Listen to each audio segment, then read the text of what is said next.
Hey, how you doing, guys? Welcome to my channel. My name is Dr. Tom LaHue, and today we're going to be talking about Type 9. We're going to be doing an intro to Type 9. In this series, I set out to try to do all 9 in one video, and let's just say I didn't get that done. I got 1 through 4, and then I did 5 and 6, and I did 7 and 8, and then 9 gets their whole video just to themselves. So I want to welcome all you 9s and all you people that love 9s and are relating to 9s, and I hope to give you a little bit of an introduction into the personality type 9. We're going to be drawing from this book, The Wisdom of the Enneagram. It's a classic, and in the early pages there's introductions to each type, so I'm just kind of reading the introduction that is here in the book and then just talking about it, whatever comes to mind. And I want to thank you for joining me. In the description below is a link to my website. I do offer coaching appointments, Enneagram coaching appointments, relationship appointments, and I'd love to hear from you if you want to take advantage of that service. Also, we offer a certificate program in Enneagram coaching. So all of that information is on the website. I want to thank you, my patrons. I really appreciate your support for the channel, and always inviting people, if they want to support the channel, just jump on over to Patreon. It's all listed in the description below. Also, my daughters do appointments. Grace and Kaylee both do appointments as well, and their information is in the description as well. Kaylee is a 9, so if you're a 9 and you want to talk to a 9 that understands the Enneagram and you know, has to develop health herself, she's a great person to talk to. That's Kaylee. Grace is the 8. All right, so let's talk about the 9. What's listed here in the text, and then let's just see where it takes us. Okay, it says Type 9, the peacemaker. Okay, and I think even that we could talk about that for a second. The difference between a peacemaker and a peacekeeper. Because a 9 of average health, or maybe you might think of just normal health or low health, tends to be kind of a peacekeeper. Whatever I got to do to make this problem go away. I don't want to deal with problems, and so I'll agree with people, or I will withdraw from people, or I will ignore people, or I won't deal with people maybe the way I should, because I just want to keep the peace. Keeping the peace is far different than making peace. It's going to take some courage to make peace. You're going to have to know what you want and know what you're trying to achieve, and then you're going to have to sometimes even challenge others in order to make peace. 9s are mediators. They mediate conflict. They do see multiple perspectives. The perspective they often have a hard time seeing is their own, but they do see other people's perspectives very strongly. And since they see other people's perspectives, they tend to try to mediate conflict. In other words, if Bob and Frank are having a disagreement and you can see both sides of the argument, then you try to help them listen to each other and see each other's perspective. You know, one of the reasons I think 9s are able to see perspectives, or I don't know which one comes first. They're able to see the perspective, or their desire to not have to move and change causes them to be able to see perspectives. But one of the benefits, we might say, of being able to see both sides of any issue or both sides of an argument is you fundamentally don't have to move to one side or the other. If both sides make sense, or all sides, have their perspective, then I don't really need to necessarily move from the ground I'm standing on to join one of those sides. And so this is kind of a self-protective strategy to not have to move. And 9s, their sin is sloth, right? It's kind of like their feet are in concrete. And so they don't necessarily want to have to shift, change, move, and sometimes can really relish in the status quo. There's a good side to that, these are stable people. These tend to be stable people that are stabilizing forces in organizations. They don't necessarily want to rock the boat. They don't necessarily understand why other people do rock the boat. Seems like, the priority should be to keep the boat stable. Of course, there's a dark side to this. Status quo is Latin for the mess that we are in, right? We need to be willing to challenge the status quo. At times, the status quo is not healthy, or is not beneficial to everybody, or is not just or fair, or the status quo is not going to lead us to a better life. I think 9s, they do have a a engine under their hood. They might look at all the other types and think, wow, I wish I was more driven. I wish I was more, I knew my goals better. I wish I could focus my attention and go after something. But, I look at all the options and I think I'm really happy with any of it. I'm happy with all of it. I'm content where I am. And that's a very good thing to be content. Again, there's a dark side to being content is what in your life is really going to improve or change if you're just content with the way things are. And it's good to be content, but maybe some things in life you shouldn't be content with. Maybe like the relationship that you have with your children or with your parents. Should you be content with the way things are, or should you be working to improve the performance at work or the environment at work? Should you be always content with that? Or maybe, you might consider how you might work to improve. And so being at peace, is really the engine that's under the hood. And and that comes with sort of a caveat, is that when you desperately seek peace and tranquility and harmony and comfort, it's hard to look motivated like you're moving after something when your motivation is, I just want to have peace. I just want to have harmony. All right, so peacemaker. I like it. Mediator. The easygoing, self-effacing type. Self-effacing means you don't take yourself too seriously. You're willing to laugh at yourself. You're willing to, you don't insert yourself into situations where it is not appropriate.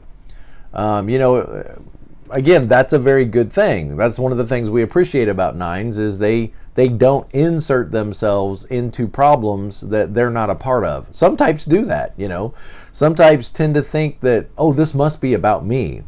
This must be in some way because of me. If the kids don't want to come home for Christmas and they're going to go to the in-laws, then it's probably me. It's probably because they don't want to be connected to me. It's probably because of something I said when we got together the last time over the 4th of July. It's probably something I said. It's probably something about me. They're not pleased with me. They're not happy with me. Nines don't tend to insert themselves, like some other types might. They might tend to think, oh, this doesn't have anything to do with me. I mean, why? I'm not that important to people, self-effacing. I'm not that important to people that they would change their plans because of me. And so some types might insert themselves into problems that they really have nothing to do with and see that, oh, this is probably about me. Nines, the problem might very well be about you as a nine, but your tendency as a nine is to back out of it and, well, this really can't be about me. This is something else. This is some issue they're having, or they just prefer to go to a different city, or they just want a different experience. This doesn't have anything to do with me or what I've said or how I relate to them. Because nines tend to not feel that important. They don't feel like their words would matter that much, or their relationship would matter that much, that people would seek them out and want to be with them. And so there's a good side to that, and there's kind of a negative side that of course you do matter, and your words do matter, and you are a person of significance. And we're glad that you don't insert yourself into problems, but we also, that being said, don't want you to take yourself out of problems that are very much about you. Okay, sometimes, part of the problem or part of the situation involves you and your behavior or your attitudes. And we don't want you to just back out of that and think, well, it doesn't have anything to do with me, when maybe, you are a part of the situation. Okay, self-effacing type. Nines are accepting, okay, trusting, and stable. Again, stable sounds great, right? Stable. We want stable people. But, there's a price for all of this stability. To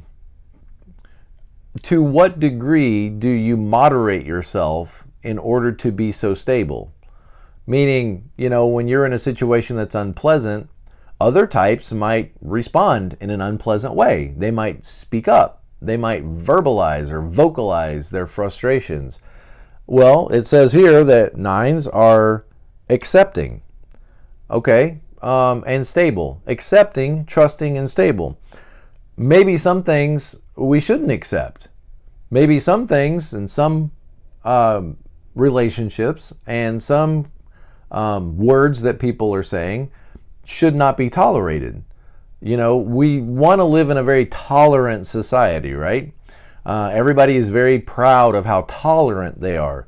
But the reality is there's a lot of things in this world that should not be tolerated. What if somebody's abusive? What if somebody is oppressive? What if somebody is racist? What if somebody is vulgar or vile? Or what if somebody is harassing another person or bullying another person? Should you be tolerant? Well, a 9's tendency is, 9's tendency is to be understanding and tolerant. And that's good. Again, we're very glad. It's just that sometimes with all of us, the very things that are working for us in some situations can tend to work against us in other situations. So it's great to be accepting and trusting, tolerant, stable, and all of that. It's very good to be that 70% of the time, 80% of the time. But knowing when it is not appropriate to back out of a relationship or back out of a conversation or back out of a problem, knowing when it is not the best time to be stable. Sometimes it is appropriate to be agitated. Sometimes it is appropriate to be aggravated, to speak up and to challenge other people. That's why I think it's so important that a 9 has a 8 wing and a 1 wing. It really does balance out that gentle 9ness, that self-effacing, accepting, trusting 9ness. Who's not self-effacing and trusting? Who's not known to be the most stable? Well, 8s, 1s. These people are very opinionated. They have a very strong view of the way things should be. And 1s and 8s are going to tend to speak up. They're going to tend to say something if they think something is not being done correctly or somebody's not being treated fairly. And I think it's very important for a 9 to get very familiar with both wings and be able to lean on both of those wings when it is appropriate. Okay, what else? They are good-natured. Great! We love good-natured. 7s are good-natured, right? I don't know that I'd say 7s are good-natured. I'd say 7s are more positive and optimistic, playful, fun-loving. That's a little different than good-natured. Good-natured, just good people that tend to not want to have problems, not cause problems. And I really appreciate that. But, in life, there are things that are really problems. And sometimes good-natured people don't necessarily want to deal with problems because they want to be good-natured. They want to perceive themselves as easy to get along with, mild-mannered, harmonious. And if I speak up, if I say something, then I might lose that perception of myself or others perceiving me as easy to get along with, mild-mannered and harmonious and good-natured. Not everybody can be good-natured all the time. Okay, good lesson for the 1s. Not everybody can be good-natured all the time. It is appropriate at times to get frustrated. It is very understandable, at least, even if maybe you think appropriate is too far. Okay, well, let's just say understandable. It's understandable that anybody would get frustrated, that anybody would come across as frustrated. It doesn't mean that you're a jerk or a bad person. It doesn't mean, I know 9s can have that one voice very much aimed at them. Don't be a problem, be a good person, get along and don't make trouble for others. But it is very realistic to expect that at times people are going to get frustrated and they're going to look frustrated. it is not very realistic to think that a person will never be upset, frustrated, agitated, irritated, aggravated. It's not realistic to think that. Do you, as a 9, expect other people at times to get frustrated? And are you okay with that? Do you realize as a 9 that sometimes people get frustrated? And are you okay with that fact that sometimes people get frustrated? Do you disconnect from everyone in your life simply because they are frustrated, or simply because they're agitated, or simply because they have a strong opinion about something? Probably not. Probably not. Probably you're fine with that. Probably you expect that. Probably you acclimate yourself to that.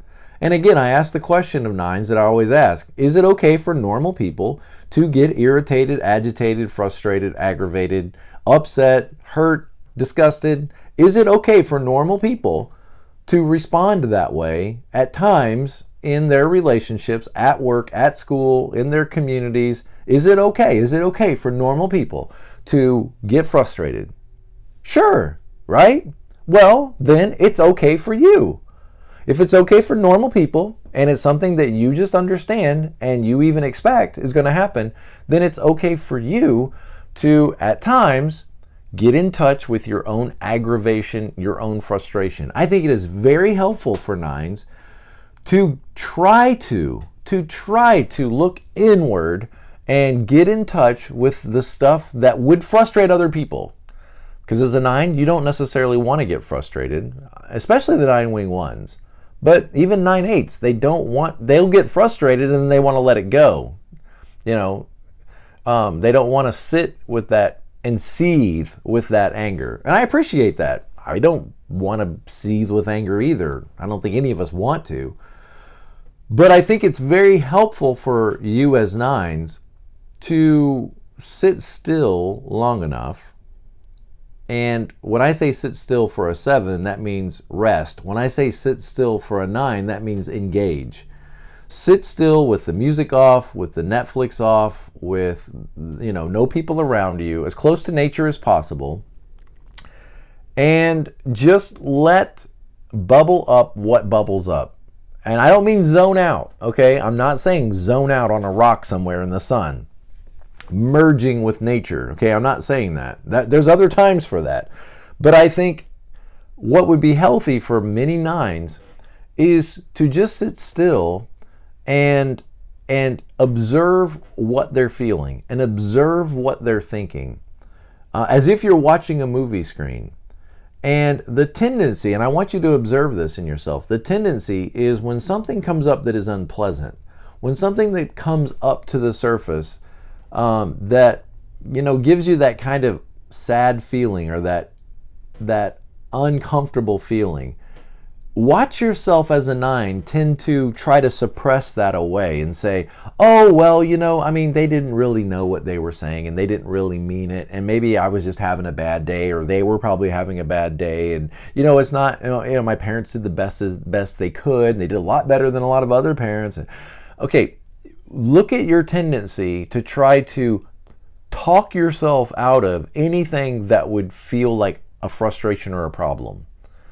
I want you to observe that in yourself. I want you to see that. And then realize not every type does that, okay?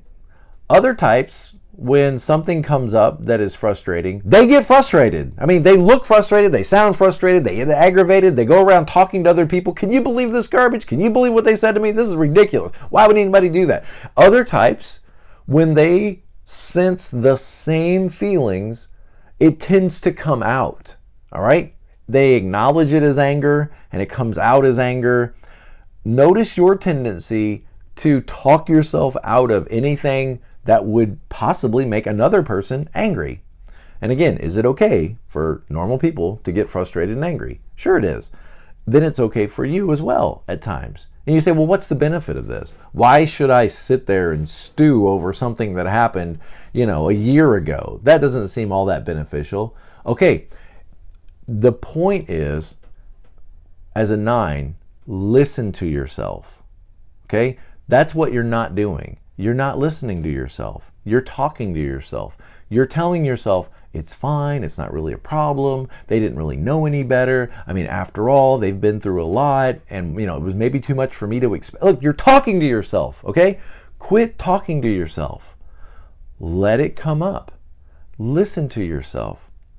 What is it that 9s want? They want to be heard, right? They want to be listened to, but you don't listen to yourself.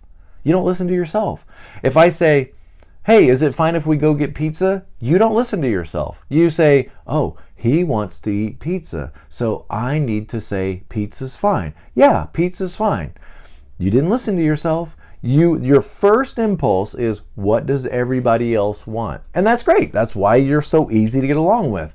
But again, at what price to your own voice, to your own agenda? And this is what bothers you, is when you want to hear your own agenda and when you want to hear your own voice, you can't. You can't hear your own voice clearly.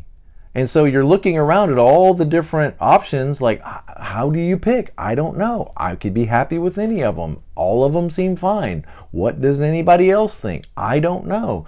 Other types go onto a car lot and they go, I want that one. Here's the 2 options. Let me test them out. I want that one.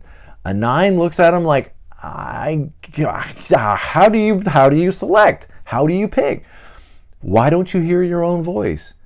Well, I think you've kind of worked really hard in life to not hear your own voice.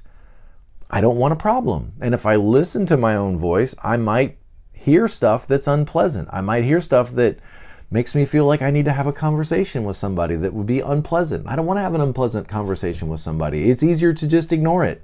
It's easier to withdraw. It's easier to remove yourself. It's easier to blacklist people.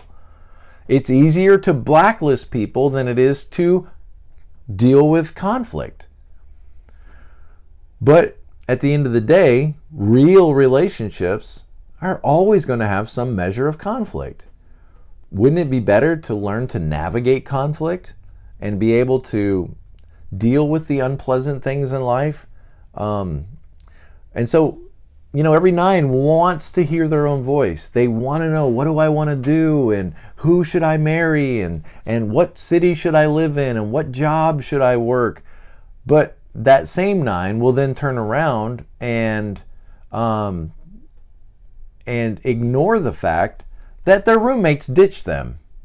They will ignore the fact and not want to deal with the fact that their parents didn't show up at their graduation. Oh, well, dad had to work really hard and, he didn't have a very good childhood. And no, just listen to yourself. It's frustrating. People have done things in your life. You have done things that you're not proud of, and other people have done things to you that they shouldn't have. And it's not wrong for anyone to acknowledge that and say, what they did to me was unfair. What they did to me was not nice. What they did to me was wrong. And the fact that I feel angry about that is not my problem. The fact that I feel angry about that is the natural response that a person should have when something in this world isn't working the way it's supposed to. When somebody in this world is not behaving the way that they're supposed to. When somebody in this world steps over the boundaries. The natural response to that should be anger. But I don't want to feel my own anger. I know you don't want to feel your own anger, but you see, you do want to feel an inclination toward a decision. But when you shut down your own voice, then guess what? When you want to hear it, maybe you can't. So I'm not saying sit on a rock and think about all the people that have wronged you and get even with them. Write them hate mail. Curse them. I'm not saying any of that. I'm saying you can't let go of anger that you don't acknowledge is there. Okay? So you can't grow through it if you refuse to acknowledge that it's even there. And so the anger of the 9 is latent. It's latent. It's there because you never dealt with it. It's there because you won't acknowledge it. It's there because you pretend like it's not, but it's all there. And guess what? It leaks out in stubbornness. It leaks out in in withdrawing away from people. It leaks out in maybe lots of ways that you may be aware of, or you may not be aware of. But wouldn't it be helpful to just acknowledge it's there and then let it go? Then you can let it go. Once you acknowledge it's there, you can say, you know what? That was not right. That was wrong. That was lame. They shouldn't have done that. Okay, now I can let it go. This is about hearing your own voice. It's not about dealing with anger. It's not about being upset with people. It's about learning to not shut your voice down because you feel like if I heard myself, then I'd have to do something. Then I'd have to move in some way. And I don't want to move. Okay? All right. That got way beyond intro material, didn't it? Got deep pretty fast. Okay. Good-natured, kind-hearted, easygoing, supportive. Good-natured, kind-hearted, easygoing, supportive. Who doesn't want that in their life? This is why I say 9s. You guys, in many ways are kind of like the relationship wild card. You're not wild, okay? Not like, 7s. I read a meme the other day from a 7 that said, yes, you party, but you don't party until you're homeless. You and I are not alike. And it was a 7 that posted that. Party until you're homeless. Okay, and 7s, could be notorious for that. 9s are not wild, like in that sense. But I think 9s are wild cards in that they can tend to fit with a multitude of personalities. 9s tend to minimize themselves to get along with people. And so 9s often end up in relationships with people that other people wouldn't necessarily want to be in relationship with. Now, I'm not saying that to make you think, well, maybe I should dump this person. I'm just saying that 9s tend to be able to get along with people that other personalities might not be willing to get along with, because 9s will minimize themselves in order to relate. The wound of the 9 is that love has been withdrawn from me, and whatever love is left in life for me will certainly be withdrawn if I were to speak up. If I were to speak up and if I were to make my opinions known, if I were to say out loud what I think and how I feel, if I were even able to access that information, and then if I were to communicate it, then probably whatever love is left for me in this life would be taken away and withdrawn from me. That's a terrible fear, right? And it may not be a conscious fear that you have, but it's inherent at the base of what 9ness is. And that could make you very willing to just kind of minimize your own voice in order to get along with a strong, dominant, mover, shaker type person.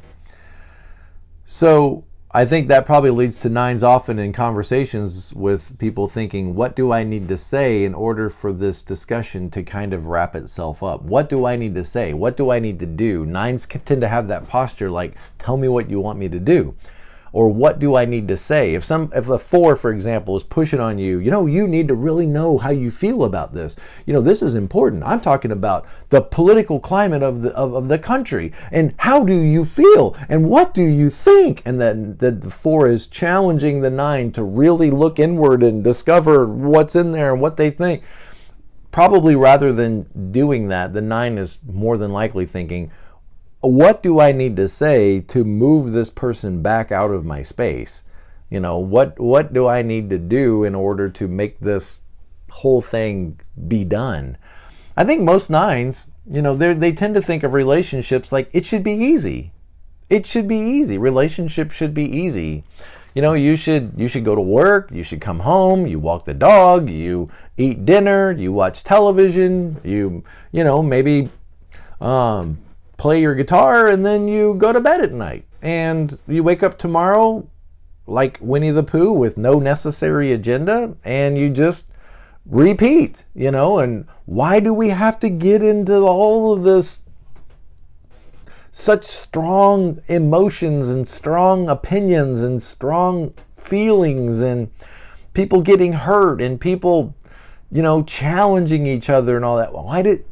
why does it have to be like that? It should just be a lot, simpler. It should be a lot easier. And if you're in a relationship with a 9, you might get frustrated at times because they won't speak up for themselves. And I just want you to be more compassionate that may not be their necessary agenda to speak up for themselves, to really know how they feel and to know, because the 9 tends to be wired to think, I want to know what other people feel so that I don't offend them, so that I don't irritate them, so that I can relate to them. And rather than being upset with the 9, maybe you could be appreciative of their willingness to get along with you, to not be a problem. You might feel like at times that the 9 is not taking your side, and you could get frustrated. I could see where a 1 or an 8 or a 6, they could be very frustrated with their 9 because it seems like that 9 is not agreeing with me. Look, I think that, green is the best color, and everybody who thinks red is the best color is just simply out of their mind and wrong. Why would anybody think red is the best color when clearly green is the best color? And what's the 9 going to say? What's going to be bubbling up in the 9 is, I can see both sides.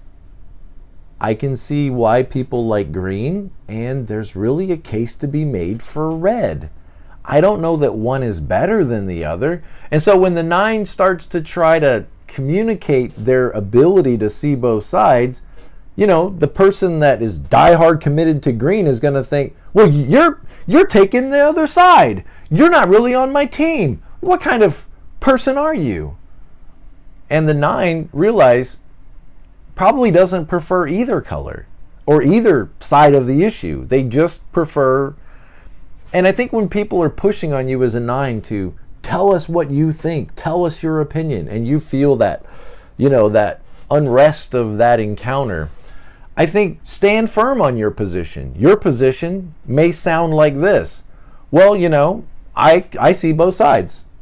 That's impossible.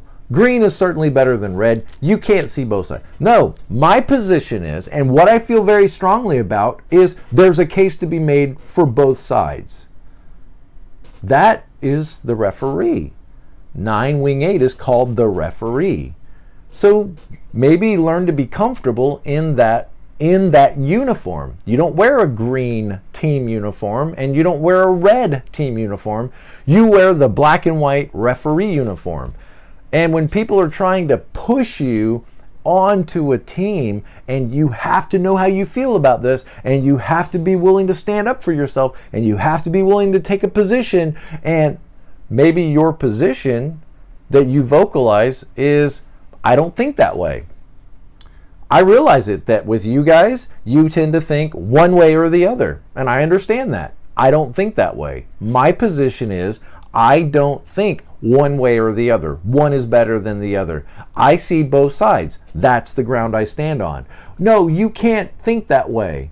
And what they may not realize is that, this is kind of the beauty of 9s, is that they do see both sides. Rather than the person being irritated by that, maybe they could learn to appreciate that. And as a 9, you could really offer a lot to conversations, even though you tend to be quiet, right? And controlled and moderated. You could offer a lot to conversations by being, in a sense, a devil's advocate for people, a straw man that people can spar with in conversation, but without ever being offended yourself, or without ever feeling like you need to offend or be offended. When somebody says green is the best color and anybody who doesn't think so is an idiot, this might be an opportunity for you to say, green's the best color. Well, what makes you say that?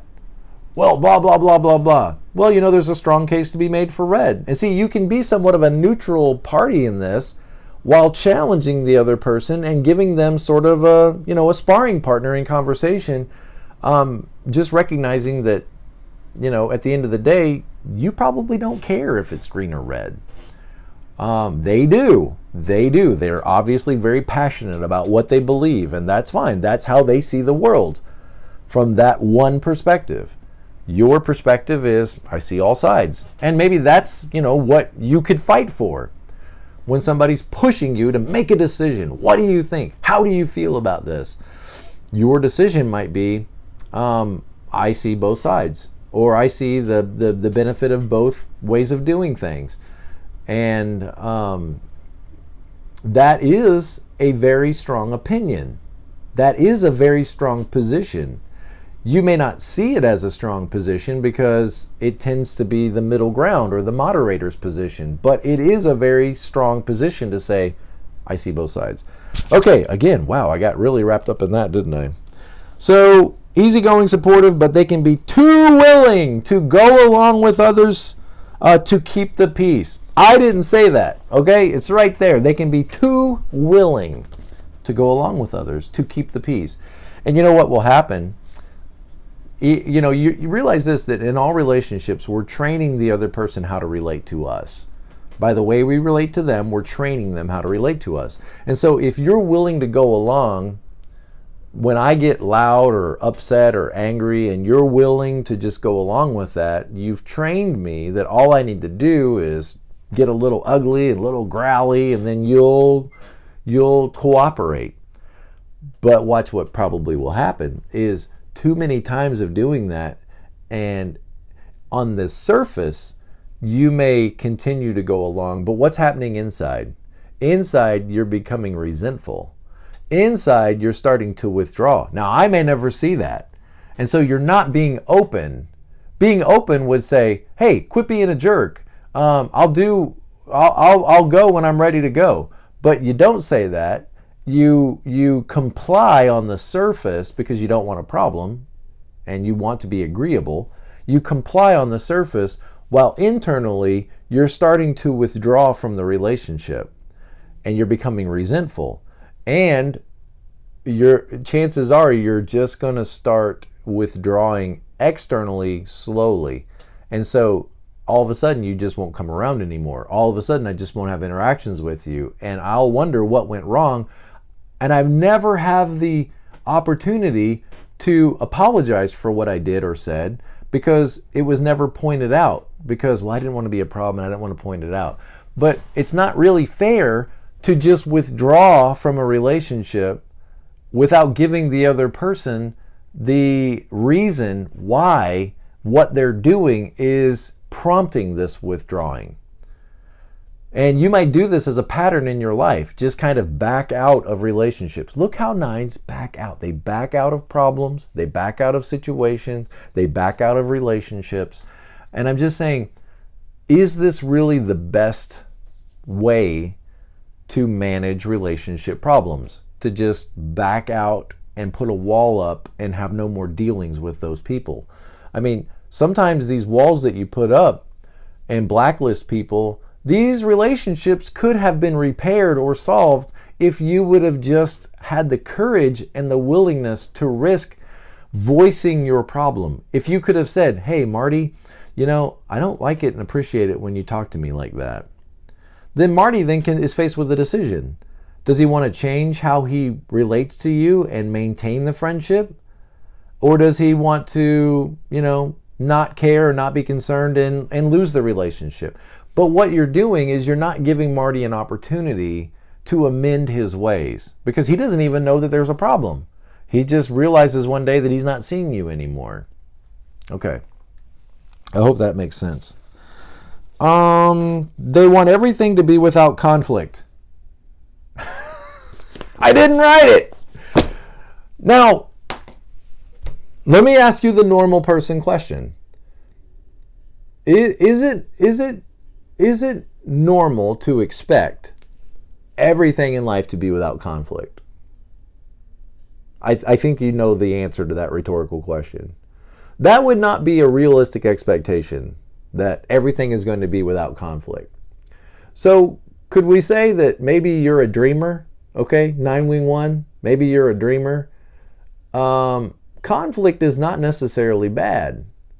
Conflict, what does it do? It moves you to the 6, right? And so you start to feel all the anxiety of a 6, and so it's unpleasant. But if you could be a little courageous and move toward conflict, not move away from it, but say, hey, you know what? There's a problem here. I'm gonna have to have a conversation with this person. If you could just take that little step, you might have much healthier relationships and much healthier life. Okay, so it's not realistic to think that a normal person can live without conflict. Your body is always in conflict. Realize that. You have an immune system that is always in conflict. It never stops. Think about that. No matter where you are, no matter how you feel, no matter how pure and clean your environment is, if you just drank, beet juice and carrot juice every day and breathed pure oxygen and lived in a test tube, your immune system would still be operating, getting rid of invasive things and cleaning out toxins from the body, and every cell is working, and as a process is producing toxins that your body has to eliminate. Your body has an immune system that never stops, and it's not realistic to think that you can have a relationship. I got distracted. I'm a 7. You're lucky that I can even do this much, right? Okay. So they want everything to be without conflict and tend to be complacent, and minimizing anything upsetting. And all I'm saying is, that sitting there and allowing yourself to feel what you feel is not a bad thing. You tend to minimize that voice. And remember, when you minimize your own voice, then maybe you can't hear it when you'd like to hear it. When you're faced with opportunities, choices, decisions, maybe you can't hear your voice because you tend to minimize it. They typically have problems with passivity and stubbornness. Ooh, that's not pleasant. Passivity and stubbornness. At their best, healthy 9s are indomitable. I like that, indomitable. What comes to my mind is like a tree firmly planted that you can push on it, you can push on it, you can push on it, but what? It doesn't fail. It doesn't cave in. It doesn't break. It doesn't snap. It bends with it, but it doesn't break. Okay? And I see, 9s doing a job for 30 years, under all the pressures, the conflicts, the new managers, the cohorts, the little groups of coalitions that come and go and fight for power. And what does the 9 do? Bends with all of that stuff and just kind of remains aloof to it, passively avoiding a lot of all of that stuff, and just does their 30 years. And there is a beauty in that. There really is a beauty in that.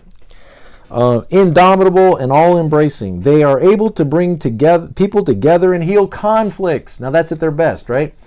In other words, the very people on the Enneagram that probably hate conflict the most tend to be the best at helping others deal with it. Isn't that interesting?